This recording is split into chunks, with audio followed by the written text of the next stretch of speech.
The Royal Air Force and Fleet Air Arm fought with machines both brilliant and flawed, innovative and obsolete. In this video, we're examining every British fighter aircraft that took to the skies during World War II.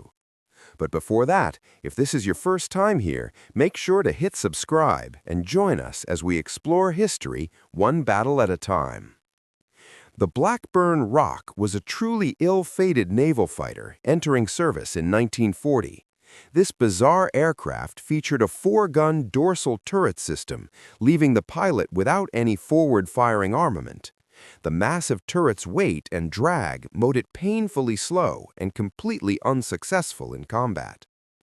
Next up, the Blackburn Skua served as a 2-seat dive bomber and fighter for the Fleet Air Arm beginning in 1938. Though relatively slow, it achieved the first British air-to-air victory of the war when a Skua shot down a German flying boat in 1939. Moving on, the Bolton Defiant was a controversial fighter design, relying entirely on a 4-gun dorsal turret with no forward-firing weapons. Entering service in 1940, it suffered catastrophic losses in daylight combat against German fighters, whose pilots quickly learned to attack from below or head-on. The Defiant found limited success as a night fighter, where its turret could engage bombers effectively. The Bristol Bow Fighter, nicknamed Whispering Death by Japanese forces, was a superb heavy twin-engine fighter entering service in 1940. Highly effective in night fighting roles against German bombers, it also proved devastating in anti-shipping torpedo attacks and ground strafing missions across the Mediterranean and Pacific theaters. Next, the de Havland Mosquito, the wooden wonder, was an incredibly fast multi-role aircraft constructed primarily of wood to conserve strategic materials. Entering service in 1941, it excelled as a fighter, bomber, pathfinder, and reconnaissance platform, with its phenomenal speed often allowing it to outrun enemy fighters without defensive armament. Moving forward, the Fairey Firefly was a successful 2-seat naval fighter and reconnaissance aircraft, entering service in 1943. Its excellent endurance and visibility made it key for Fleet Air Arm operations, serving effectively in the Pacific and later during the Korean War. The Fairey Fulmar was a Fleet Air Arm fighter based on the earlier Fairey Battle light bomber design. Entering service in 1940, it was durable and possessed good range for fleet defense, but lacked the speed to compete effectively with dedicated land-based German fighters. Next up, the Gloucester Gauntlet was an early 1930s biplane fighter that was completely obsolete when war began. Quickly relegated to training duties, it represented the final generation of British biplane fighters. The Gloucester Gladiator was the RAF's last biplane fighter, entering service in 1937. It saw heroic action in the desperate defense of Malta and Norway, where small numbers fought bravely against overwhelming odds. Though rugged, it was completely outmatched by German monoplane designs like the Bf-109. Moving on, the Gloster Meteor was Britain's first operational jet fighter, with initial deliveries in 1944. The Allies purposefully avoided deploying it over German-held territory to prevent a downed example from being captured and studied, instead using it primarily against V-1 flying bombs over England. Now, we still have a lot to cover, but before we move on, if you haven't subscribed to the channel yet, go ahead and hit that subscribe button. We're trying to reach 1,000 subscribers soon, and your support means everything to us. Continuing our list, the Hawker Fury was a pre-war biplane, but the Sea Fury represented its ultimate post-war piston engine evolution.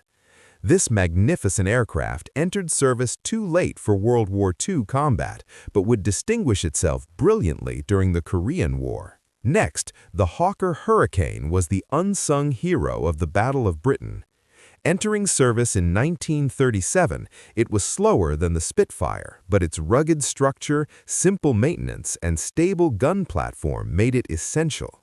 Hurricane pilots actually claimed the majority of German aircraft destroyed during the Battle of Britain, protecting bomber formations while Spitfires engaged enemy fighters at altitude. The Hawker Sea Hurricane was the navalized carrier version of the Hurricane. From 1941, it was often launched via catapult from CAM ships, Catapult Aircraft Merchantmen, to defend Atlantic convoys from German patrol aircraft, a desperate but effective measure during the critical period before escort carriers became available. Moving forward, the Hawker Tempest was a significantly improved evolution of the Typhoon, entering service in 1944. Exceptionally fast at low and medium altitudes, it proved vital in countering V-1 flying bombs threatening London, with Tempest pilots destroying hundreds of the pilotless weapons. The Hawker Typhoon was a massive, powerful fighter that entered service in 1941, but was initially plagued by severe engine problems and structural failures. It found its true calling as a devastating ground attack aircraft, earning the nickname Tiffy and wreaking havoc on German armor and transportation during the Normandy campaign with its rockets and cannons. Next up, the Supermarine Seafire was the navalized version of the iconic Spitfire, adapted for Royal Navy carrier operations and entering service in 1942. Beautiful and exceptionally fast, it brought the Spitfire's legendary performance to sea. However, the aircraft's narrow-track undercarriage made carrier deck landings treacherous. Combined with the Seafire's delicate airframe, never intended for the violent stresses of arrested landings and restricted forward visibility, the aircraft suffered an alarmingly high accident rate. Despite these significant operational challenges, the Seafire served throughout the war in multiple variants, seeing action in the Mediterranean, Pacific, and during the D-Day landings. Now we come to the Supermarine Spitfire, an absolute legend of aviation history and perhaps the most iconic fighter aircraft ever built. First flying in 1936, its distinctive elliptical wing design and outstanding handling characteristics made it beloved by pilots worldwide. The Spitfire became the enduring symbol of British resistance during the Battle of Britain in 1940, when RAF pilots fought desperately to defend their homeland against the Luftwaffe's aerial onslaught. Remarkably adaptable, the Spitfire underwent constant development throughout World War II, evolving through numerous variants that improved speed, firepower, and altitude performance. From the early Mk1 with 8.303 machine guns to later Marks equipped with powerful Rolls-Royce Griffon engines and cannons, Spitfire served with distinction in every theater of war, cementing its place as one of history's greatest combat aircraft. Moving on, the Westland Whirlwind was a fast, distinctive twin-engine fighter that entered limited RAF service in 1940, featuring a revolutionary design with concentrated nose armament of 4 20mm Hispano cannons, unprecedented firepower for its time. The Whirlwind boasted excellent low-altitude performance and remarkable maneuverability, making it exceptionally deadly in ground attack missions. However, chronic engine development problems plagued the aircraft throughout its service life. Only 114 aircraft were produced, and despite its innovative design, the Whirlwind was withdrawn from service by 1943.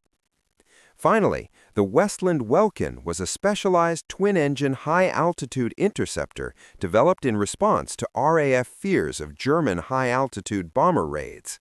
Designed in 1940-1942, it featured an impressive 70-foot wingspan, pressurized cockpit, and powerful Rolls-Royce Merlin engines, enabling it to reach altitudes of 44,000 feet. However, by the time it became operational in 1943, the anticipated threat never materialized. Only 67 aircraft were produced, and none entered full operational squadron service. These aircraft, from obsolete biplanes to revolutionary jets, from flawed experiments to legendary defenders, carried Britain through its most desperate hour. In the summer of 1940, when invasion loomed across 20 miles of gray water, these machines and the men who flew them stood as the final barrier between survival and darkness. The names Hurricane and Spitfire became more than aircraft designations. They became symbols of resistance, proof that courage and ingenuity could overcome even the most terrible odds. All right, guys, tell me which country you want me to cover next, and I'll dive right into them. Make sure you like and subscribe, and I'll see you in the next video.